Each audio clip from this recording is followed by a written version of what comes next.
Composition. It sounds so formal and dry, recalling plate cameras on stands and crusty old photographers with chemical-stained fingers wagging them at some young photographer because he's violated the golden mean. Composition is better treated as a creative aid than a set of rules though. And while it's true that there aren't any hard and fast rules of composition that can guarantee a good picture, it is also true that photographs made without any regard to composition rarely work well. Here are a few pointers and tips to composition which in time become second nature. When they do, far from being dry rules, they enable you instinctively to position yourself for the best picture, whether it's at a football match, your daughter picking a flower or a landscape. First, what's the point? There'll be a main point of interest in a picture. It could be a face, or a tree, or vase, but there needs to be something to make someone want to look at your picture. Even in a vast landscape, there needs to be something to prevent your eye just wandering aimlessly around the picture area. The war photographer Robert Capa said that if your pictures were no good, you were too far away. There's a big truth there. The point of interest of your picture should be obvious. Draw attention to it. Make it bold. It doesn't have to literally fill the frame, but it does have to be the centre of attention. Compose your picture to do that. Which brings us to the rule of thirds. Take a rectangular area and draw two lines, 1/3 across and 2/3 across, horizontally and down vertically. The human eye is drawn to those points, and if you place the centre of interest of your picture where those lines intersect, it will usually give a pleasing composition. Horizons and vertical elements of a picture will often be best placed along the lines. If you can't get a picture to look right, first port of call is the rule of thirds. Now framing. The human eye does like to be directed where to look. A canopy of trees, an arch, or in this case more subtly, hair and forearm. Secondly, the eye line. Human beings are programmed to look into the eyes of other living things. Don't take pictures of children or dogs from above just because you are taller than them. It's lazy and the mark of a snap shooter. You immediately get an eye-catching result, pun intended, by dropping to your knees and taking your picture from their eye level. It brings your subject to life, and it engages you in the form of your camera, which will in turn engage viewers with your picture. Eye-level contact is a natural constant. I once photographed Lady Diana in Paris with wheelchair-bound French war vets. She bobbed up and down, bending her legs so that she was at their eye level every time she spoke to one of them. Undignified for a royal, maybe, but I'm sure she had no idea she was doing it. Just instinctive communication because she loved people. There was no mistaking that those Frenchmen adored her. Maybe she'd have had a happier life as a photographer. But make no mistake, in any photograph of people or animals, the eyes have it. Next, simplify. If you're photographing a statue, think to photograph the statue to best advantage. Do not have anything else in your picture unless it adds something or says something about the statue. This statue in Belgium is an example. I photographed the statue in its immediate sand dune surroundings to show the statue to best advantage.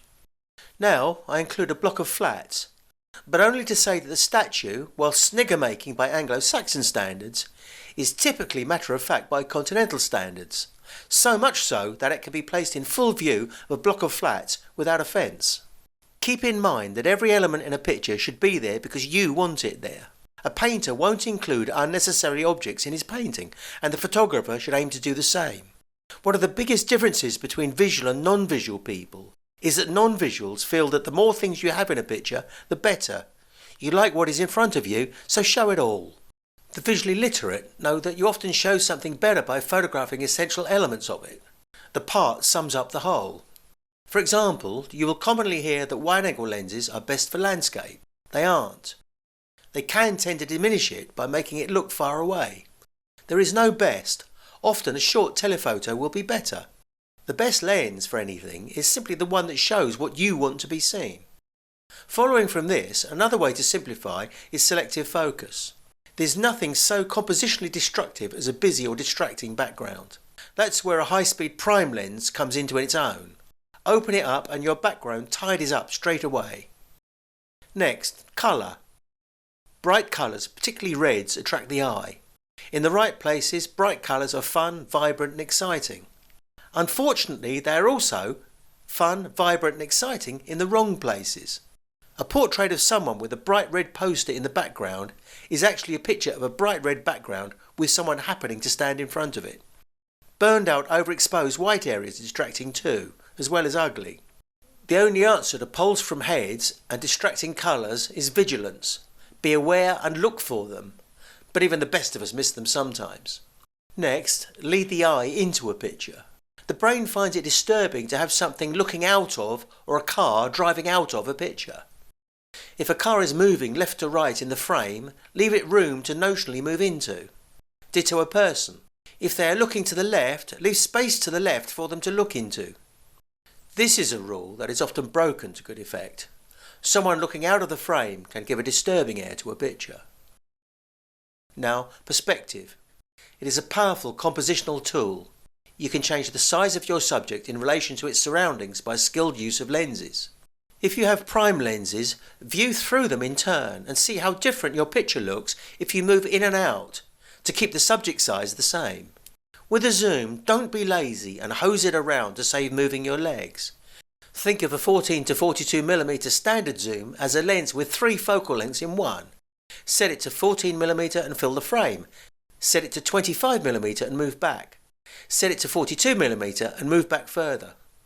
The different perspectives you get can change the feel of a picture completely. A few general words. You do not have to shoot the native format of your camera. There's 4:3, square, the SLR's traditional 3:2 and the movie maker's 16:9. Some subjects or scenes just don't lend themselves to 3:2, for example. Don't feel trapped into a format. Switch to 16:9 for a landscape if you prefer it, or 4:3 for a portrait. No ratio is better or worse. Having said that, pictures in the square format do seem to lack grace. Sometimes you can use exposure to change the balance of a composition. Underexposed in a shadow area with some detail may go deep black. It may serve to dramatise a scene. Remember, correct exposure is only a technical notion. I'd regard correct exposure for my work as being the exposure that I think draws my picture best. Deep blue skies, deep black shadows. They may not be accurate, but it's effect we're after. To sum up, the great lesson a photographer must learn is that the camera does not see in the same way that the human eye does. And a great deal of the best photography is adapting the camera to see like the eye does. The eye passes visual information of a scene to the brain, and the brain selects what it wants to see and what it does not. If I look across a crowded street and see a flower pot fall off a windowsill, I will see that pot and the people in danger immediately under it. If I had photographed that scene at the same time with a standard lens on my camera, the photograph will show all the people to the left and right who are not in danger, the passing cars, the litter in the road, and any passing stray dog. If I want to show the scene as I saw it and convey the imminent danger, I must zoom into the area where the pot is falling, and the people in danger immediately under it. That is the art of photography, not merely recording, but communicating. And knowledge of composition is one of the ways to achieve that. Thanks for watching.